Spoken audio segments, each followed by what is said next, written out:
meu lado aqui estamos recebendo o Marcos Papa, vereador Ribeirão Preto, candidato a deputado federal. Papa, tudo bem? Bom dia, como vai? Fernando, bom dia para você, todos que acompanham o programa aqui direto ao ponto. Uma alegria voltar a falar com você. Fazia quantos anos? Uns 3. Desde a rádio? Uns 3 anos, né?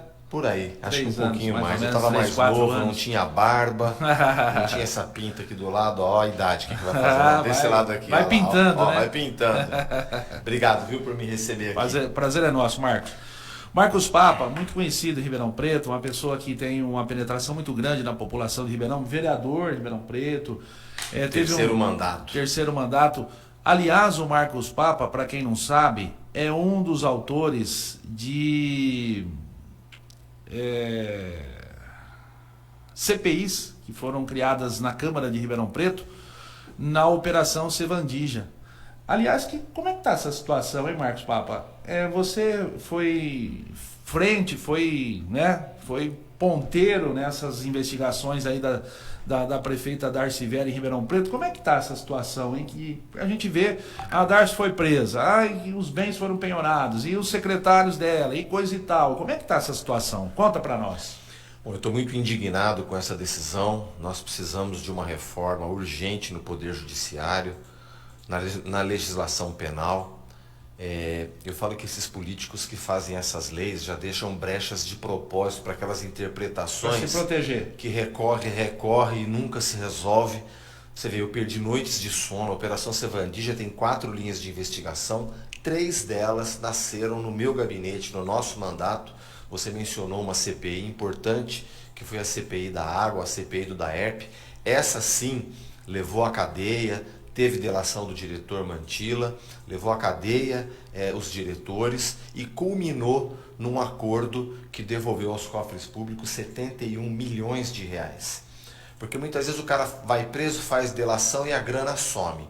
Dessa vez não. No caso da CPI do DAERP, com, claro, uma ação contundente do Ministério Público de São Paulo, trouxe de volta 56 milhões em dinheiro vivo para os cofres do DAERP, 13 milhões, uma ação que estava tendo uma cooperação daquilo que eu chamo de delinquentes travestidos de políticos, junto à empresa, a Egea Saneamento, uma gigante do saneamento no Brasil, para quem a licitação foi direcionada, claramente direcionada. Então 13 milhões era uma ação desse estilo e 2 milhões em materiais hidráulicos que ficaram para o DAERP. Então 56 com 13 com 2, 71 milhões devolvidos aos cofres públicos. Agora, a decisão do Tribunal de Justiça ontem de São Paulo me deixa indignado, porque ela diz que não havia razão para fazer os grampos telefônicos que fizeram. Ora, é um aspecto formal que eles estão questionando, um aspecto formal do processo. Agora, onde fica, por exemplo, aquele áudio que a ex-prefeita Darcy Vera dizia assim: vereador fulano de tal não vai votar a favor das minhas contas, que o Tribunal de Contas me condenou, vereador fulano de tal não vai me absolver, manda 60 funcionários nomeados por ele embora. Onde é que fica isso? No outro momento ela pergunta para o ex-presidente da Câmara, você não disse que o jornalista fulano de tal está recebendo propina de vocês? Um jornalista do jornal A Cidade que recebia propina para esconder o nosso trabalho e divulgar o trabalho inútil daquela organização criminosa que estava ali na Câmara e na cidade. Onde é que fica tudo isso? Então, o Poder Judiciário brasileiro é caríssimo, um dos mais caros do mundo. Nós precisamos que a prisão em segunda instância, é uma das minhas primeiras propostas como deputado federal eleito, defender a lei da ficha limpa e colocar em lei positivamente, sem brechas para interpretação, que o condenado em segunda instância comece a cumprir pena. Nós não podemos para sempre deixar que segunda instância seja instância de segunda categoria no Brasil. Não. É um judiciário caro. Foi condenado em primeira instância e segunda instância, foi condenado por órgão colegiado, começa a cumprir pena. Do contrário, eternamente nós vamos ver gente rica que pode pagar advogado caro. Fica recorrendo e não vai para a cadeia nunca. Então, no caso da CPI do DAERP, foi feita a delação, confessaram onde estava o dinheiro e devolveram aos cofres públicos. E o resto? Os honorários da advogada Zoeli. A prefeitura não pagava Santa Casa, Beneficência, Santa Lídia, fornecedores que quebraram fornecedores de serviço e de materiais, mas pagavam honorários milionários rigorosamente em dia para ela. Vai ficar por isso mesmo? Eu sei que o Ministério Público vai recorrer da decisão da Justiça, mas percebe, são detalhes que a população tem que dizer, não pode isso. Vai ficar por assim, cheque de empresas de propaganda nos pontos de ônibus em Ribeirão Preto, que a ex-prefeita tinha dado de presente para um amigo dela fazer a propaganda, e eu descobri, mandei anular essa autorização precária. Essa dinheirama, então, o que vai fazer com isso? Tá certo? E as contas da senhora ex-prefeita foram condenadas pelo Tribunal de Contas, e aí sim, muitas vezes critica político com razão, mas nós tomamos a decisão política de caçar os direitos políticos dela, porque ela realmente teve as contas condenadas pelo Tribunal de Contas e nós mantivemos a condenação contra a vontade dos vereadores da base dela. Os grampos que a Polícia Federal faz, e o Dr. Edson, que comandava a Polícia Federal à época, fez justiça ao dizer isso para a imprensa, abriram avenidas de oportunidade para que eles pudessem trabalhar. Ô, Papa, eu estou indignado com isso, perdi noites de sono nessa investigação e eu não quero deixar por isso não. Papa, você abriu essa CPI, trabalhou para ser linha de frente nas investigações da Operação Sevandija, porque você era vereador eleito da oposição, você era oposição. Se fosse o prefeito do seu lado, se você fosse situação, você teria a mesma atitude ou você faria o que fizeram os vereadores da situação ficando quieto? Então, há 2000 anos, Jesus deu uma dica de como estudar isso, né? Pelo fruto você reconhece a árvore. Então, qual é o fruto? O fruto é uma investigação contundente de um vereador que não se declarava de oposição. Depois, no futuro, por conta dessas ações contundentes, fui eleito pelos meus colegas líder do bloco de oposição, mas no momento que meu mandato começa, eu descubro uma licitação de 4 bilhões de reais dirigida a um grande grupo econômico na questão da coleta do lixo. Eu parei no Tribunal de Contas, com auxílio da OAB que parou no Tribunal de Justiça, nós interrompemos uma licitação que endividaria Ribeirão Preto num contrato fajuto. Eu era da base ou era da situação? Eu era do povo.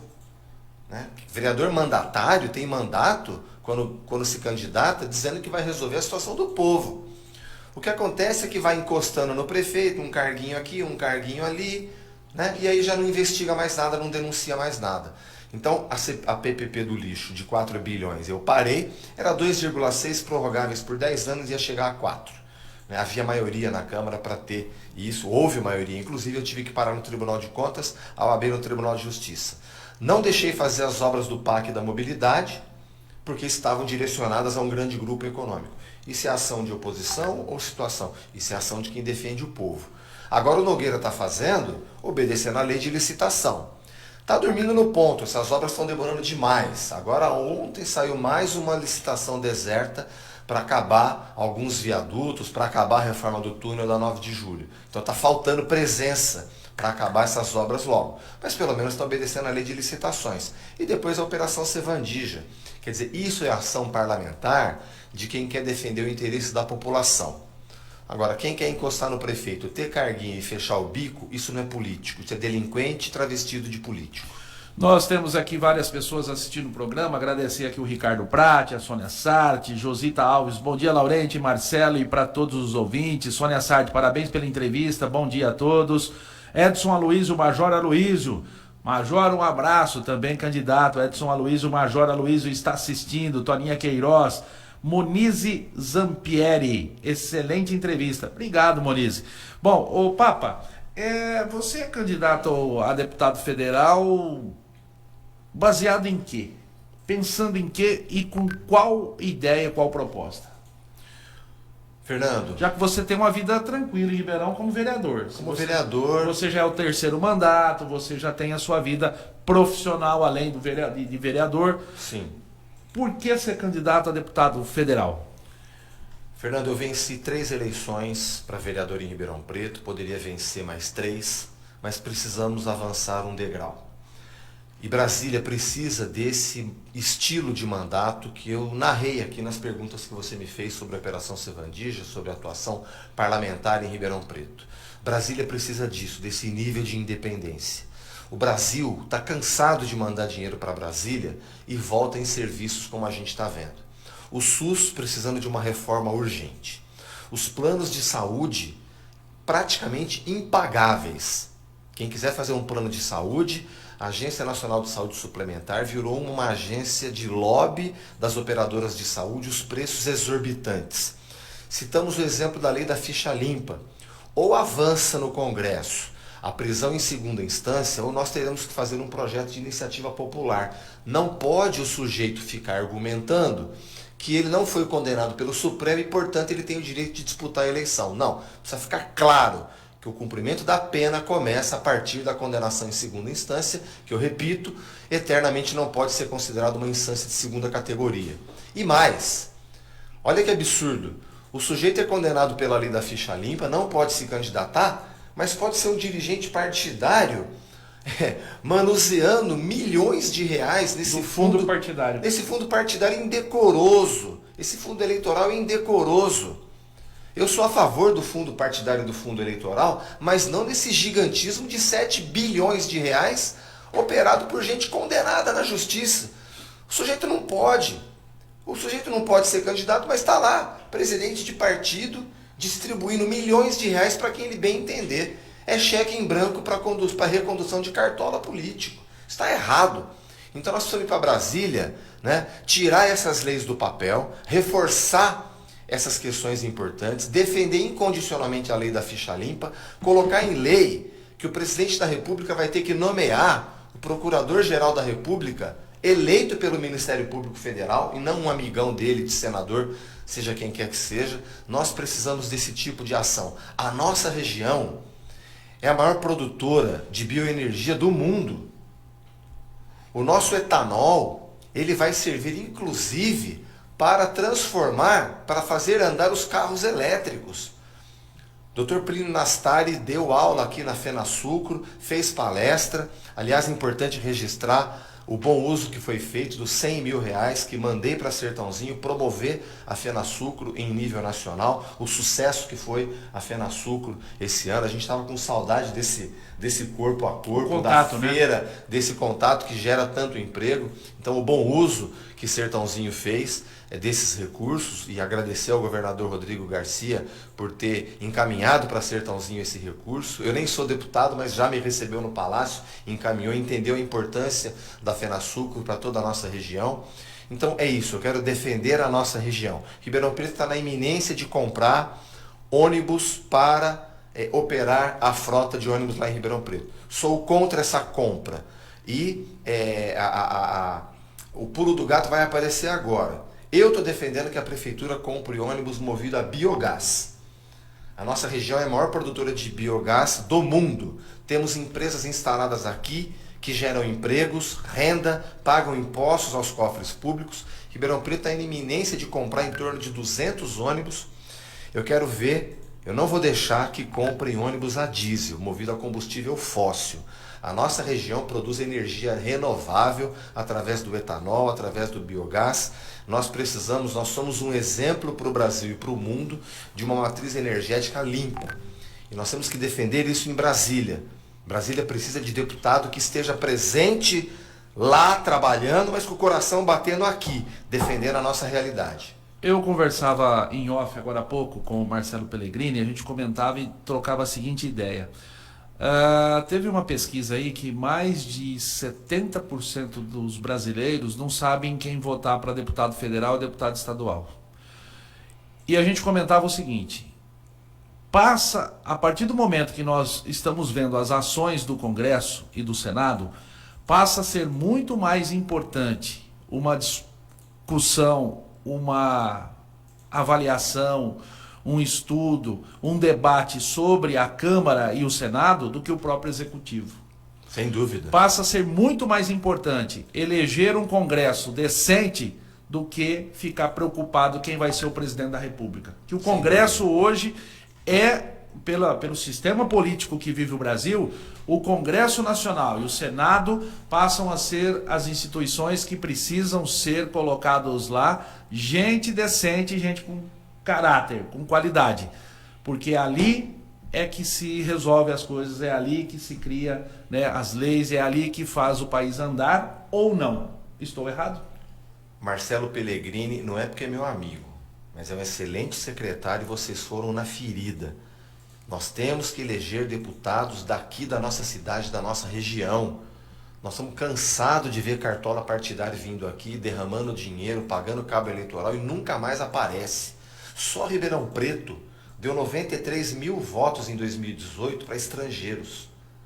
Estrangeiro não, forasteiro, né? Que vem, toma voto e vai embora. Por isso que eles fogem do voto distrital misto. E é uma das coisas que eu vou defender em Brasília. Quero fazer andar essa proposta e, se não andar, me comprometo com a população de Sertãozinho, da nossa região, a ter um projeto de iniciativa popular pelo voto distrital misto. Porque vai acabar com essa farra do dinheiro público. Por isso que eles querem muito dinheiro para fazer campanha. O sujeito vem de São Paulo, o sujeito vem do raio que o parta fazer campanha aqui na região, porque tem dinheiro para comprar apoio político.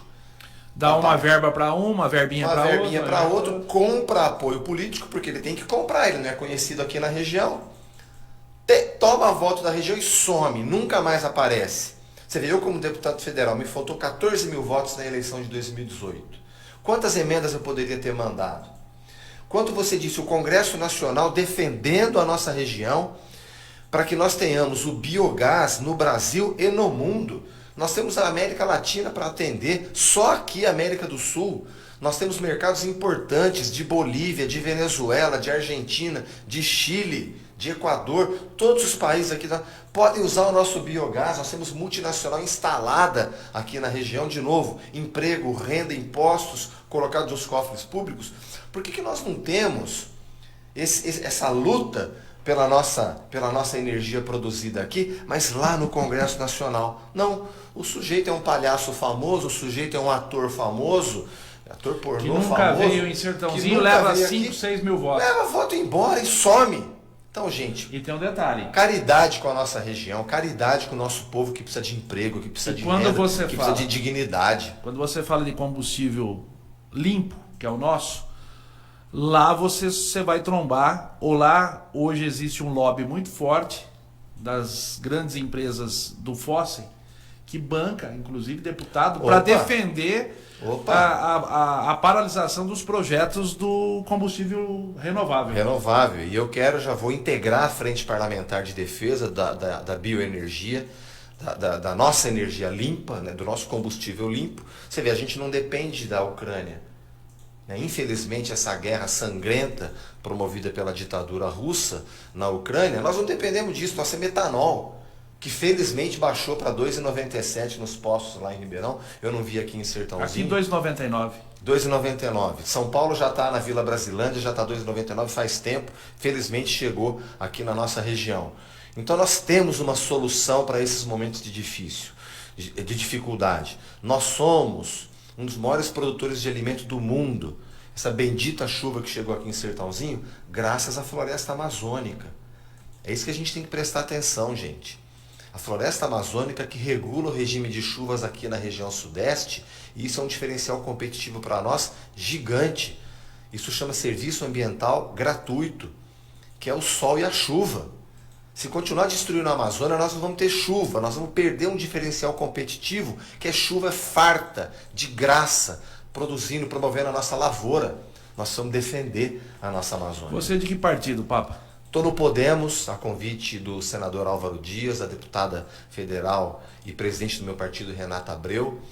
Encontrei um espaço muito importante no Podemos, sou muito grato ao meu partido, que está me permitindo uma estrutura de campanha de deputado federal que eu nunca tive, um acesso ao governador Rodrigo Garcia, que eu nunca tinha tido um acesso tão forte ao governador. Marcou entrevista para mim segunda-feira agora, na Secretaria Estadual de Transportes de São Paulo, para entender o que hoje nós chamamos de transporte suburbano, que é Ribeirão Sertãozinho, Ribeirão Serrana, Ribeirão Dumont, Ribeirão Cravinhos, Jardinópolis, o nosso entorno aqui.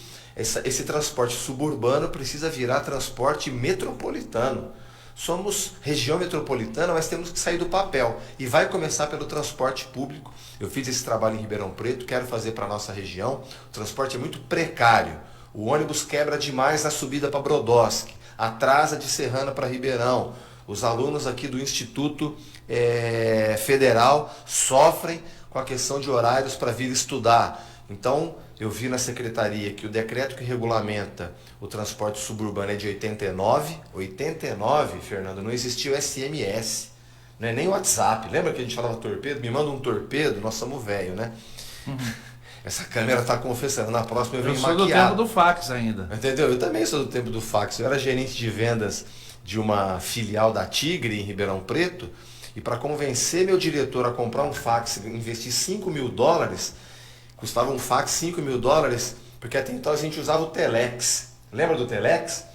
Era um teclado que você digitava, ficava uma fita picotada, você ligava, alô, dá o sinal. Aí mandava o Telex, aí veio o fax, $5.000. Meu diretor fez eu fazer um relatório, quanto que eu ia vender a mais de tubo, de conexão, das caixas de descarga da divisão da Cipla, que a gente trabalhava, para que ele comprasse um fax de $5.000. Compramos e deu muito bom resultado, porque aquela época da inflação, então os vendedores que estavam no campo, se passasse o pedido por fax, faturava rápido, recebia rápido, então houve todo um benefício com o fax. Mas em 89, Fernando, não existiu o SMS. O SMS tem 25 anos apenas. O WhatsApp deve ter o quê? 4, 5, sei lá. O decreto estadual que regulamenta o transporte suburbano é de 89. Foi reformado em 2015 e nunca saiu do papel. O que eu defendo? Um novo estudo de origem e destino, e isso eu peço a ajuda da população de Sertãozinho, da nossa região, para que as autoridades caminhem para esse objetivo de um novo estudo de origem e destino, né, para que haja uma nova licitação por região. Hoje é por linha. Por que é ruim por linha? O vencedor da licitação, Ribeirão Sertãozinho, vem uma pandemia, ele tira ônibus de circulação, fica ruim. Vem uma recessão, ele tira ônibus de circulação, fica ruim. Fora que ele tem uma frota velha. E não tem para que reclamar, porque ele está cumprindo um contrato, mas que tem por base um decreto de 1989. Não pode.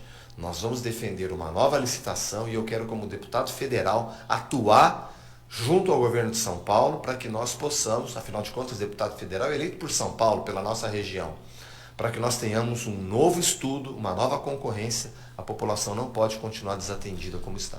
Marcos Papa, muito obrigado pela visita, boa sorte, bom trabalho para você, que você tenha sucesso aí na sua caminhada. Muito obrigado, Fernando, muito obrigado pela oportunidade aqui. E muito obrigado a todos pela atenção nessa gostosa manhã de chuva aqui em Sertãozinho. Ribeirão também caiu uma chuva boa. Obrigado, Fernando. Obrigado a todos. Foi um prazer.